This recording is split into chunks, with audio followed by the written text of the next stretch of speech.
La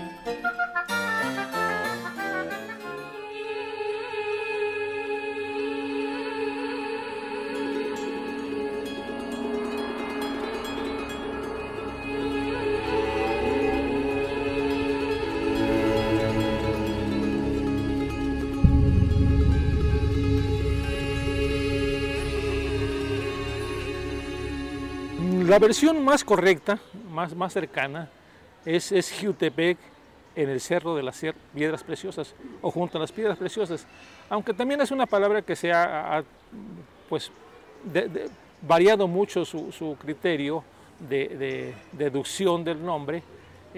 La toponimia es un cerro, precisamente la figura de un cerro, que tiene sobre la base, sobre la superficie mayor, una esmeralda. Incluso hubo una época que se dijo que no, que era el Cerro de las Esmeraldas, cosa que no la hay aquí. Sin embargo, sí hubo piedras preciosas. En el cerro, en el Xiutepec, que es el que está en el lado sur de la cabecera municipal, durante las excavaciones que se hicieron para traer piedra para la fábrica de cementos, se encontraron muchas piedras de amatista, que es un cuarzo coloreado, que es una piedra semipreciosa. De ahí que todos coincidimos que sí es el Cerro de las Piedras Preciosas.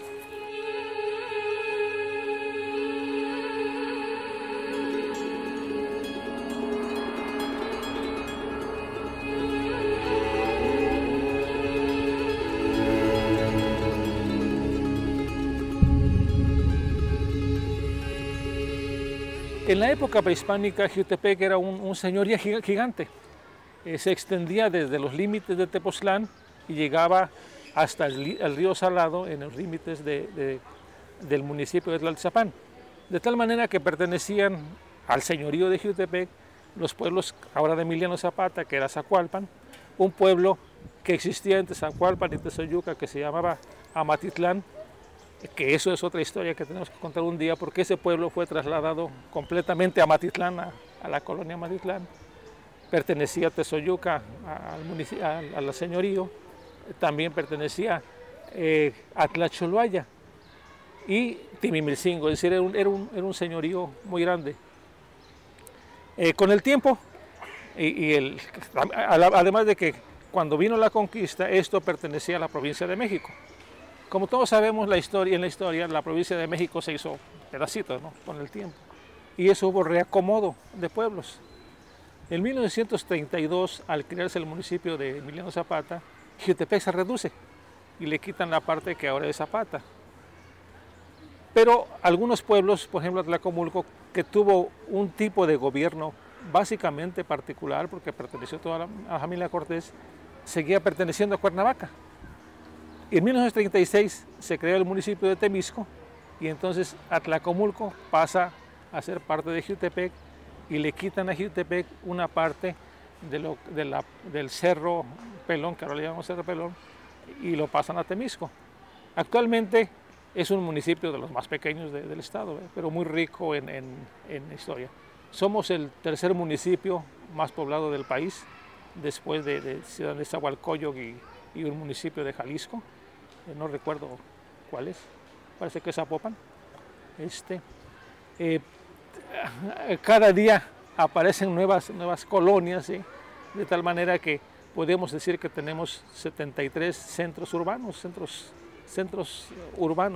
de ocupación entre colonias, pueblos y unidades habitacionales. La industria, a partir de 1955, que se crea el CIVAC, ha generado más que una economía fuerte, una migración gigantesca, ¿sí? Nosotros podemos decir que Jiutepec es un pueblo cosmopolita, porque aquí habitamos gente de todas las partes del país y también de otros países, ¿sí?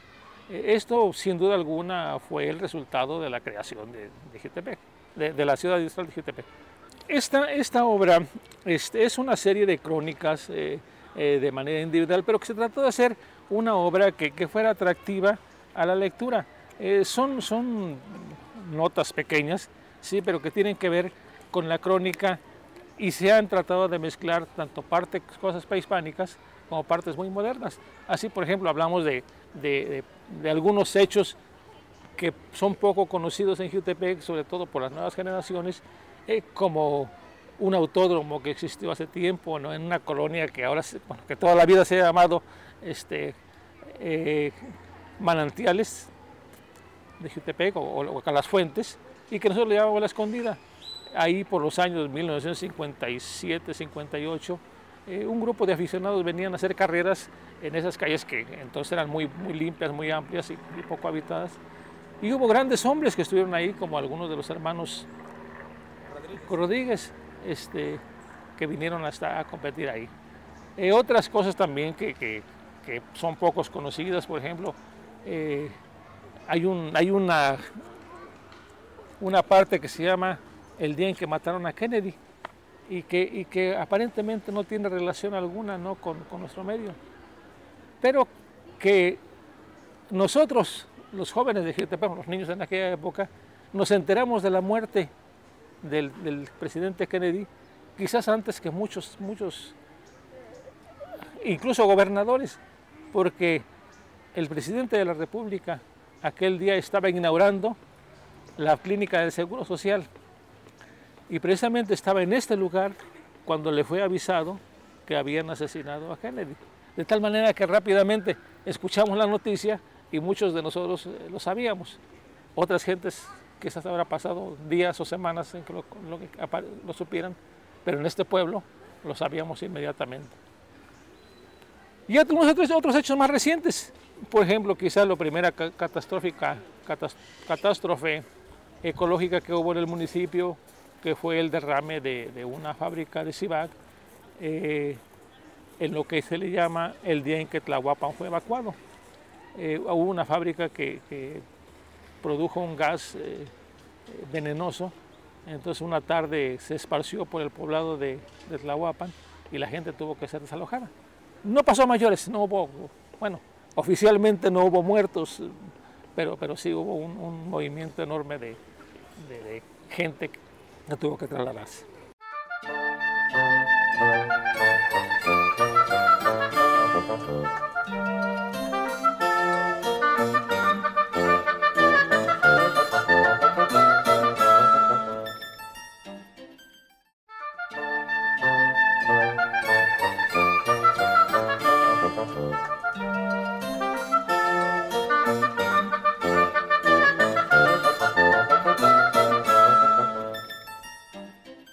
La hacienda de Tlacomulco es algo fantástico, es una historia fantástica porque en primer lugar no tiene nada que ver con los bienes otorgados a Hernán Cortés en encomienda. O sea, la hacienda de Cortés originalmente perteneció a Antonio Serrano de Cardona. Antonio Serrano de Cardona era entonces regidor de la Ciudad de México y tuvo un pleito que se prolongó casi 100 años con la familia Cortés. Antonio Serrano de Cardona creó el primer ingenio en Cuernavaca, que está en Axomulco, o sea, que lo construyó en Axomulco. Y Cortés construyó el suyo en Tlaltenango, de tal manera que ahí empezaron los pleitos por la tierra y por el agua.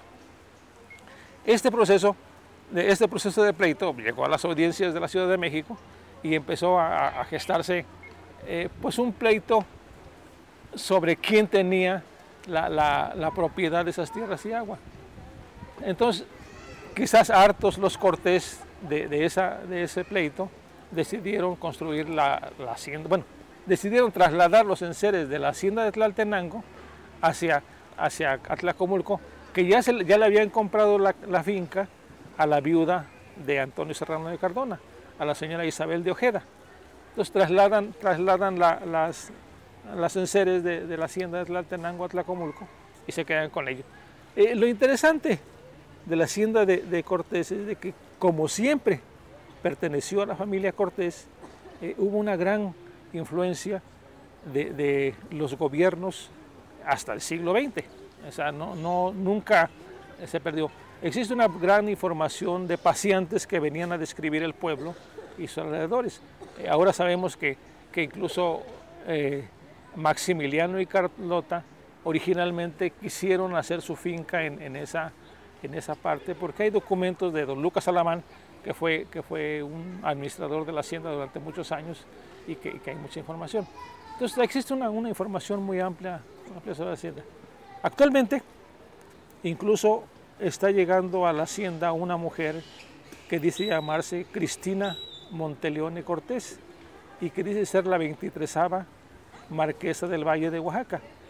De hecho, el título nobiliario de Marqués del Valle de Oaxaca existe y Atlacomulco sigue siendo, vamos a decir, su parte ya no física, ¿no? Pero moral de esta señora que sigue diciendo, bueno, que sigue siendo la marquesa del Valle de Oaxaca. La relación más importante que hay de la hacienda con la Nueva España, no solamente con es de que esta hacienda, esta iglesia, fue hecha en honor del patrón de la Nueva España, de Santiago el Apóstol. Según dicen los historiadores, los restos de Santiago el Apóstol están depositados en Compostela, España. Y en el siglo XV se hizo un gran camino, ¿no?, que venía de Francia a Compostela, en donde la gente iba a ver los restos por alguna razón, Cortés decidió ponerle a esta iglesia, dársela al apóstol Santiago como su protector. ¿Eran de franciscanos? Era franciscano, sí. Fue construida por franciscanos. Pero al tener como patrón al Santiago del Apóstol, empezó a haber una especie, también una meca, ¿no? Empezó a convertirse en una meca, en donde la gente venía a visitar a Santiago el Apóstol, a la imagen de Santiago el Apóstol. De ahí es donde nació probablemente la idea de cuando ya era el clero secular, de hacer la fiesta del primer viernes.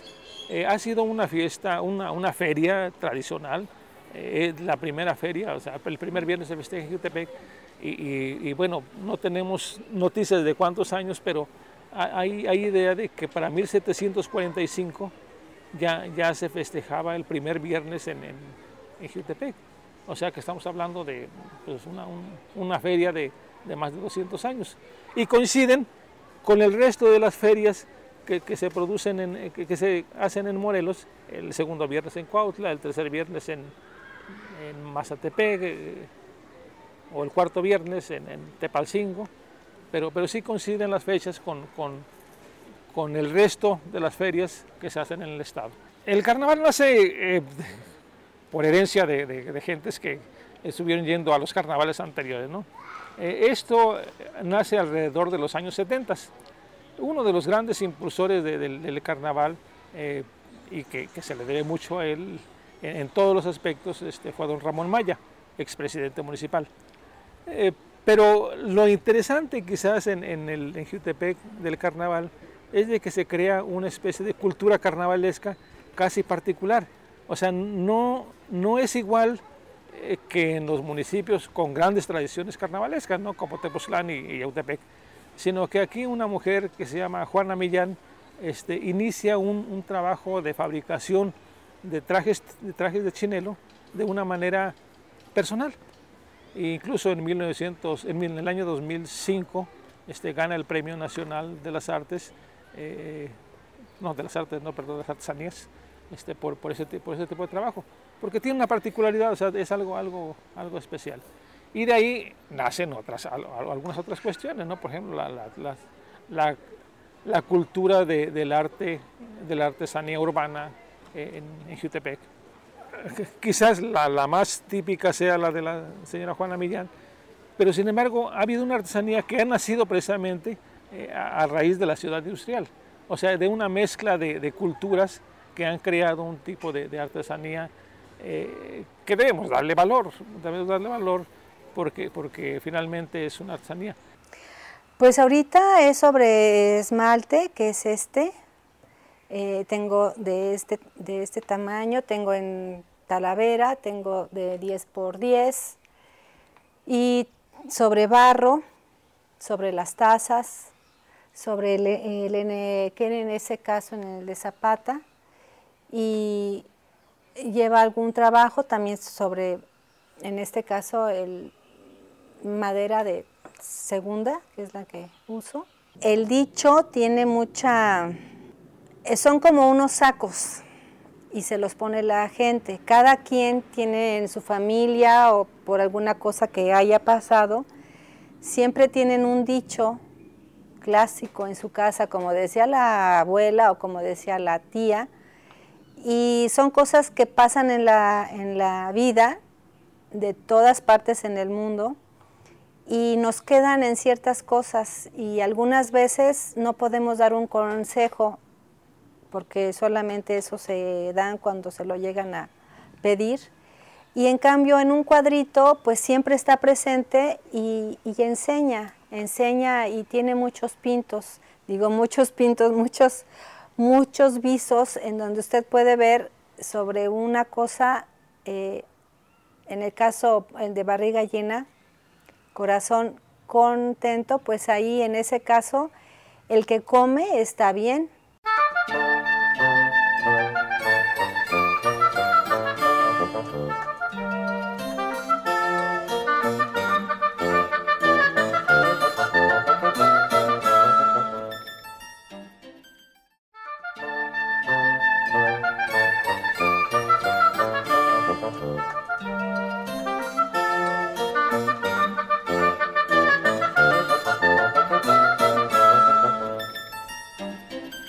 La cortaron para rica y la dejaron hilvanada. Eso es muy fuerte, porque la hicieron a uno como para que estuviera uno con todas las pilas y las armas, pero pues nada más nos dejaron hilvanadas.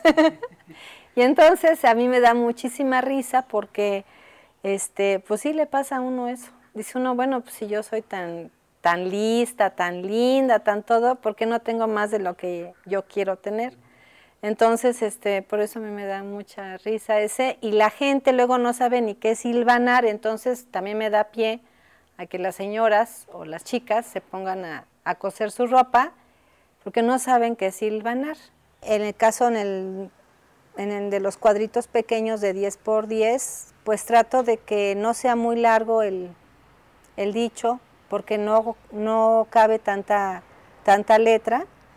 Entonces, que la ilustración sea de tal forma que me quepa el texto y la ilustración, pero es un lienzo en blanco y trato de ver lo que me ha pasado a mí o de lo que le ha pasado a amigos, aquí en la casa también a mis hijos y a mi esposo, y pues son recuerdos también que uno tiene, y luego ando viendo en libros, en internet hay mucho, y también ahora hay otra cosa que también en Twitter hay muchas palabras, hay mucha gente que manda ideas, y hay algunas buenas, entonces pues hay que estar en lo actual, y nuestros políticos pues también luego dicen muchas cosas y pues las apunto y también sobre dichos, porque hay algunas veces que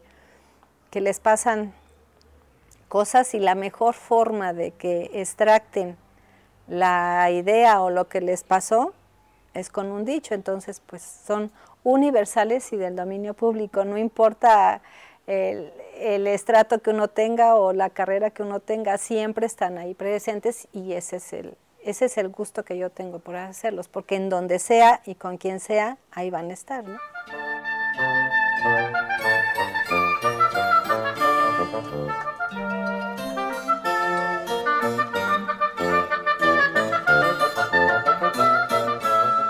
Hoy festejamos la feria del primer viernes, el primer viernes de Cuaresma. En la actualidad ya no hay tanta influencia de los pueblos vecinos, o sea, de los pueblos.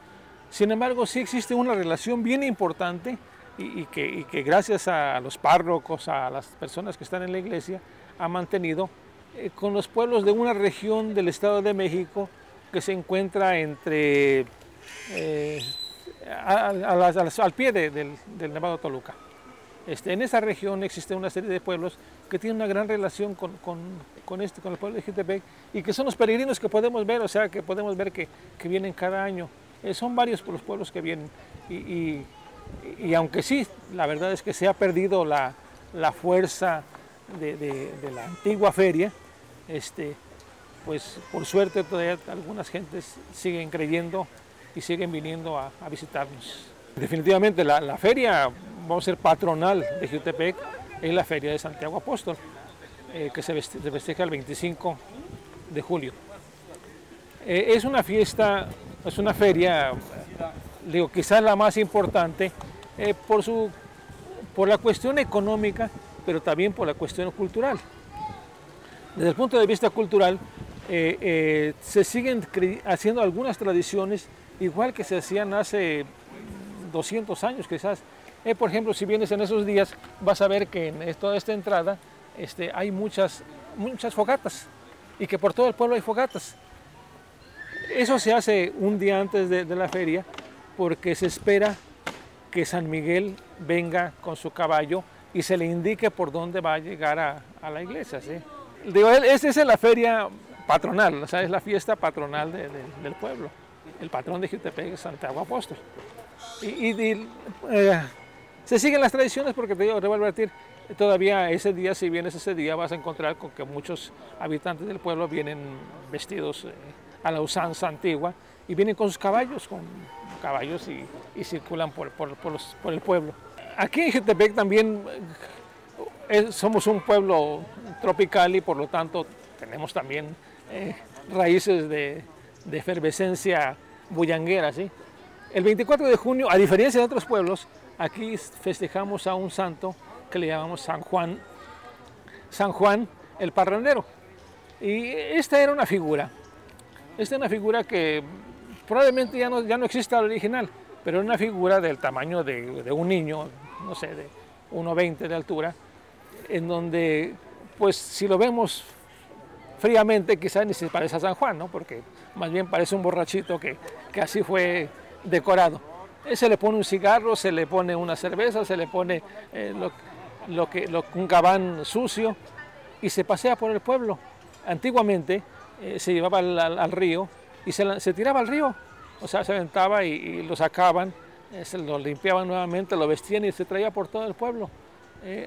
Está reviviendo esa tradición, quizás más por el motivo de la bullanguería que por la parte mística, pero es parte de nuestra historia, es parte de nuestras tradiciones. Yo digo que Jiutepec es síntesis de fulgores y flores, de soleada historia y policromada belleza. Es un pueblo que realmente debemos valorarlo los nativos y los avecindados, y que debemos creer que tiene mucho que ofrecernos, pero también que tiene mucho que debemos darle a él. El rescatar la historia, revivirla, mantenerla viva, es algo que atraerá no solamente la parte cultural, sino también la económica, porque como todos sabemos, la cultura atrae turismo y el turismo finalmente es negocio.